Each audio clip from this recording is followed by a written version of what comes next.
안녕하십니까. 여기는 지금 벚꽃이 만개하였습니다.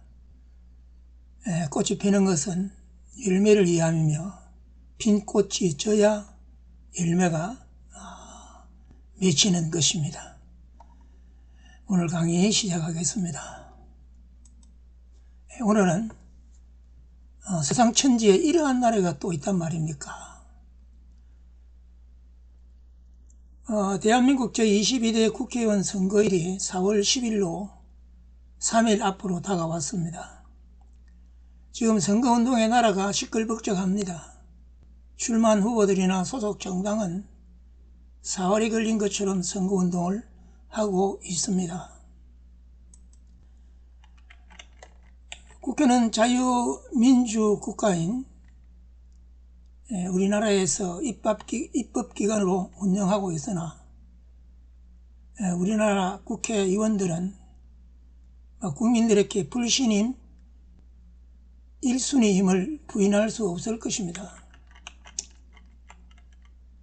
각 지역에 출마한 후보들은 그 지역에 무슨 일을 하겠다고 선거 공약들을 발표합니다. 아마 전국 254개 지역인 것 같은데 각 지역 선거구에 출마한 후보들이 공약한 사업들을 다 해내자면 엄청난 재원이 필요할 것인데 후보들은 황금알을 낳는 거위들이 아닌데 국가 예산으로 다 해낼 수 있겠습니까? 공약이 공약으로 끝날지도 모르겠습니다. 국회의원들은 글자 그대로 국회의원들입니다. 나라에 필요한 법을 만들고 예산을 심의하고 정부가 예산대로 나라 살림을 살았는가를 감독하고 등등의 나라 일을 하는 기관으로 알고 있습니다. 지방에는 지방정부와 지방의회가 있습니다. 지역의 일들은 지방정부와 지방의회가 맡아야 합니다. 그런데 국회의원이 지역의원들이 하는 일을 하자니 국가가 해야 할 일을 제대로 못하는 것 같습니다. 우리 국가가 나라를 이러이러한 나라로 만들겠다는 공약은 보이지 않습니다. 지역 발전을 위한 공약들만 보입니다. 지금 우리나라는 선진국 대열에 서게 되었습니다. 일반 서민들도 옛날 세종대왕님보다 더 잘 살고 있습니다. 과일과 채소 등 먹거리들이 포시즌, 사계절입니다. 계절을 초월하고 있습니다. 사통, 발달, 전국 도로는 말할 것도 없고 농로와 임도까지 포장되어 있습니다. 옛날 보릿고기를 말하면 캐캐 묵은 꼰대들의 곰팡내 나는 말이라 핀자만 받을 것입니다. 동지스탈 긴긴 밤, 석유 호롱불도 켤 수 없어 어둡기 전에 지역밥 먹고 겨우 잠자리 보고는 불 끄고 캄캄한 긴 밤을 보내야 하였던 시절을 살았습니다. 국구가 맛있는 밥을 완성하였습니다. 밥을 잘 저어주세요. 밥솥이 밥이 되었다고 말을 합니다. 옛날 같으면 태상줄령보다 넘기 힘든 보릿고개, 중궁기인데 국구가 지어준 하얀 쌀밥을 공기에 품으면서 주님 감사합니다. 눈물로 감사하면서 하얀 쌀밥을 밥 공기에 담을 때가 많습니다. 이게 지질이 궁상맞은 것입니까? 이러한 풍요를 누리게 하신 먼저 주님께 감사하며 산업화를 이루게 한 박정희 대통령과 기업인들이 고맙습니다. 지금 여기서 성장과 발전을 잠깐 멈추고 우리 함께 불의가 아닌 의와 비도덕이 아닌 인간의 인간으로서의 마땅히 갖춰야 할 도덕, 그리고 거짓이 아닌 진리와 진실의 나라를 세워야 하지 않겠습니까? 자기 자식들은 불법과 부정을 동원하여 인류 대학에 입학시켜 용을 만들어 성천시키렸고 부모 능력이 없어 그러지 못한 개구리 가지의 붕어 같은 너희들은 동네 앞 개울을 깨끗이 청소하여 여기서 살랐고 한 사람. 그 범죄가 탄로나서 어머니는 징역을 살았고 아버지는 1심, 2심에서 징역 2년이 선고되었는데도 감옥에 넣지 않고 있으니 무죄인 것처럼 활개치며 다니면서 검찰 독재 차도를 외치며 당을 만들고 국회의원이 되겠다고 설치되는 이 나라가 제대로 된 나라입니까? 판사들이 자기들이 소임을 제대로 한 것입니까? 몇 년 전 서초동에서 무수하게 많은 사람들이 모여서 아무개는 무죄라고 주장하였던 군중들, 지금도 무죄라고 생각하고 있는지 묻고 싶습니다.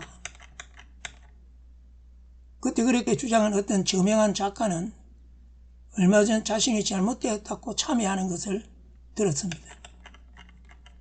대장동이니 소장동이니 대북 송금이니 선거법 위반이니 수많은 범죄 피해자로 일주일에 며칠씩 재판을 받고 있는 높은 지위의 정치인, 자신의 범죄 혐의에 연루되어 수사를 받다가 극단적 선택을 한 사람이 몇 명이나 생겼지만 자신과는 전혀 무관한 것처럼 하며 함께 10여 일 동안 해외여행을 하면서 같이 카트 타고 골프 쳤다는 것을 극단적 선택을 한 부하 직원의 가족들이 증언을 하였지만 그를 모르는 사람이라고 잡아떼는 사람이 거대 야당의 대표를 하고 있습니다.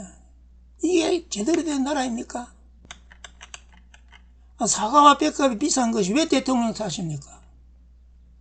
대통령이 박지원의 소설 허생성처럼 돈을 벌렸고 과일 독과점을 한 것이 아닌데 말입니다. 작년 사과와 볏꽃이 필 때 서리가 내렸고 수해가 났기 때문인데 왜 대통령 탓을 합니까? 과일값이 비싸면 잠깐 동안 안 먹으면 됩니다.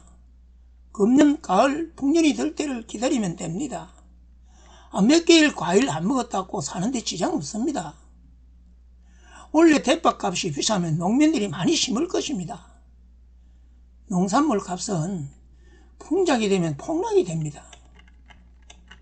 대통령을 끌어내리자는 선거구호로 내걸었습니다. 대통령이 역격질을 합니까? 정작 끌어내렸어야 할 대통령이 있었습니다. 무식하고 무능하여 IMF 국가 부도 사태를 일으킨 대통령, 노벨 평화상을 받으려고 북한 김정일에게 수억 달러를 진상한 대통령, 북한의 핵은 자위수단이라고 두둔한 대통령, 북한으로부터 삶은 소대가리라는 욕을 들으면서도 북한 비를 맞추려고 해수부 공무원의 죽음을 방치하고 자유를 찾아 탈북한 청년들의 눈을 가려 끌어다가 김정은이에게 진상하고 북한의 인권에 대해 한마디 말도 못한 대통령이 있었으나 끌어내리지 않았습니다.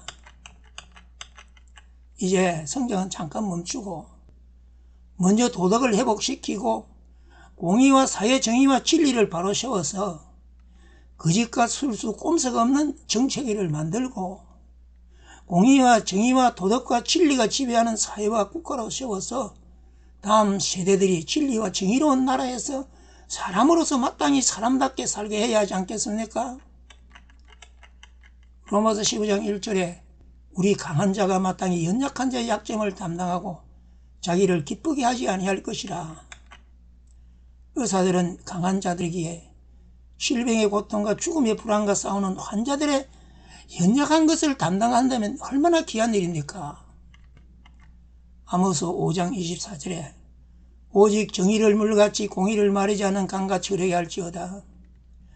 호세아 10장 12절에 너희는 자기를 위하여 공의를 심고 인애를 거두라. 너희 묵은 땅을 기경하라. 지금 여호와를 찾을 때니 마침내 여호와께서 오사 공의를 비처럼 너희에게 내리시리라. 아멘. 감사합니다.